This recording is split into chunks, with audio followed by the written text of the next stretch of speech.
మోదీ గారు కలుస్తారా లేదా అనేది ఇంకా ఇంతవరకు క్లారిటీ రాలేదు. కలుస్తారు అని అంటున్నారు. జనరల్గా వెళ్ళిన తర్వాత కలుస్తారు.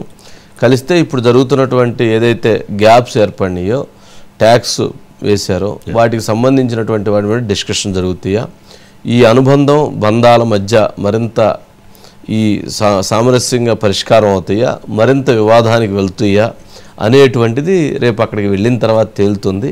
కానీ కొంత గ్యాప్ అయితే ఈ ట్రంప్కి మోదీకి మధ్య గ్యాప్ వచ్చింది. ఆ గ్యాప్ను సరిచేసుకునేటువంటి క్రమం కావచ్చు, అసలు ఏంటి, ఎందుకు ఇలా జరుగుతుంది అనేటువంటి దాని మీద ఎప్పుడు కూడా చర్చించుకొని మాట్లాడుకోవటం ద్వారా ఆ సమస్యలు పరిష్కరించుకోవటానికి చాలా ఉపయోగపడుతుంది. మరి ఆ దిశగా ఏమన్నా అడుగులు వేయబోతున్నారా అనేది ఒక ఇంపార్టెంట్.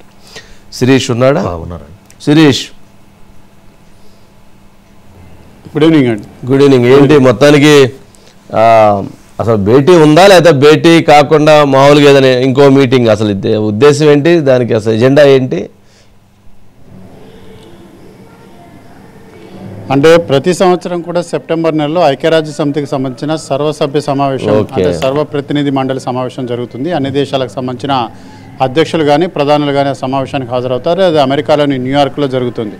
సో ఈ సమావేశానికి ప్రతి సంవత్సరం కూడా అయితే ప్రధాని కానీ లేకపోతే విదేశాంగ శాఖ మంత్రి కానీ హాజరవుతుంటారు. కాబట్టి ఆ క్రమంలోనే హాజరవుతున్నారు. అయితే ఈ నేపథ్యంలో ట్రంప్ మోడీ భేటీ అనేది కూడా జరగచ్చు అని చెప్పేసి కూడా భావిస్తున్నారు. విదేశాంగ శాఖ నుంచి ఇప్పటి వరకు కూడా ఎటువంటి క్లారిటీ అనేది కూడా లేదు. రేపు 15వ తారీఖున ట్రంప్ అదేవిధంగా పుతిన్ల మధ్య జరిగే చర్చలు ఏవైతే ఉన్నాయో దానిపైన తదుపరి పరిణామాలంటి కూడా ఆధారపడే అవకాశం ఉంది. ఒకవేళ వాళ్ళిద్దరి మధ్య కనుక సయోధ్య అనేది కనుక కుదిరితే అప్పుడు భారత్ వాణిజ్య చర్చల విషయంలో ముందుకు వెళ్లే అవకాశం ఉంది. ఇక్కడ భారత్ ఇండియన్ గవర్నమెంట్ ఒకటే విషయాన్ని స్పష్టం చేస్తోంది. వ్యవసాయ రంగ ఉత్పత్తులు కానీ, పాడి పరిశ్రమలు కానీ, కోళ్ల పరిశ్రమ సంబంధించినవి కానీ ఇవన్నీ కూడా ఇండియాలోనే దొరుకుతున్నాయి. ఇటువంటి సందర్భంలో అమెరికా నుంచి దిగుమతి అయ్యే వస్తువులపైన మేము 0% సుంకం కానీ అతి తక్కువ సుంకాన్ని కానీ విధించడానికి ఎట్టి పరిస్థితుల్లో అంగీకరించబోము. ఒకవేళ అంగీకరించినట్లయితే ఇది భారతదేశంలో యొక్క రైతుల యొక్క ప్రయోజనాలను తాకట్టు పెట్టినట్లే. దీనికి నేను డెడ్లీ అగైనెస్ట్ ఈ అంశాన్ని పక్కన పెట్టి మిగిలిన వాటిపై ఒప్పందం కుదుర్చుకుందామని చెప్పేసి మోడీ చెప్తూనే వస్తున్నారు. ఆ తర్వాత అనేక పరిణామాలంటి కూడా సంభవించాయి. కానీ ఈరోజు అమెరికాకు సంబంధించిన వాణిజ్య కార్యదర్శి ఒక బిగ్ స్టేట్మెంట్ అనేది కూడా చేయడం జరిగింది. ఇండియాను దారికి తెచ్చేందుకు అనేక రకాల ప్రయత్నాలు చేస్తున్నాం. ఎన్ని ప్రయత్నాలు చేసినా కూడా ఏ దేశమైనా లొంగుతుంది, కానీ ఇండియా మాత్రం లొంగడం లేదు. ఇండియా విషయంలో ఏం చేయాలనే దాని గురించి కూడా మేము తీవ్ర స్థాయిలో చర్చలేంటి కూడా జరుపుతున్నాం. బహుశా అక్టోబర్ నాటికి దీనిపైన ఒక పరిష్కారం అనేది కూడా కుదిరే అవకాశం ఉందని చెప్పేసి ఆయన స్టేట్మెంట్ ఇచ్చారు.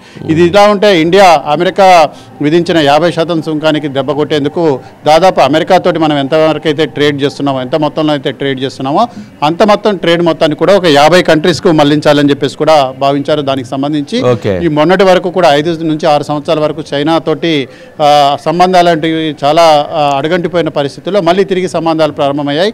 రెండు దేశాల మధ్య ఫ్లైట్లు కానీ లేకపోతే చైనాకు కావాల్సిన రేర్ డీజిల్ని కానీ సప్లై చేయడం ఇండియా మొదలుపెట్టింది. ఇది అమెరికాకు పెద్ద దెబ్బ. సో ఈ నేపథ్యంలో అమెరికా వెనక్కి తగ్గాల్సిన పరిస్థితి అనేది కూడా ఏర్పడింది. దాని క్రమంలోనే ఐక్యరాజ్య సమితి సర్వప్రతినిధి సమావేశాన్ని అడ్డం పెట్టుకుని మోడీని అక్కడికి పిలిపించుకుంటున్నట్లుగా కూడా సమాచారం ఉంది. రైట్ శిరీష్. అట్లా